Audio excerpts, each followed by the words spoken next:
ఆరోగ్యం కావాలి అంటే ఎవరైనా ఎవరిని ఉపాసన చెయ్యమని చెప్తారు అంటే సూర్యనారాయణమూర్తిని ఉపాసన చెయ్యండి అంటారు.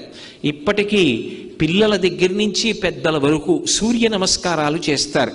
ఆ సూర్య నమస్కారాల్లో కేవలం 10 విధములైనటువంటి భంగిమలతో చేసే నమస్కారాలు ఉన్నాయి. అవి తేలికగా చెయ్యడానికి వీలుగా ఉంటాయి.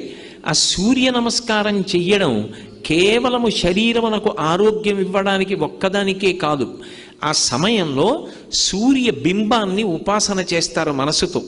ఆ ఉపాసన చేసిన కారణం చేత దృష్టి నిలబెట్టడం కూడా అలవాటు అవుతుంది. దృష్టిని కేంద్రీకరించడం, ఒక విషయాన్ని పరిశీలిస్తున్నప్పుడు, ఒక విషయాన్ని చదువుతున్నప్పుడు, ఒక విషయాన్ని వ్రాస్తున్నప్పుడు దృష్టిని దాని మీదే కేంద్రీకరించగలిగినటువంటి శక్తి దేని వలన ఉత్పన్నమవుతుంది అంటే కేవలముగా ఆ సూర్య నమస్కారముల యందు శరీర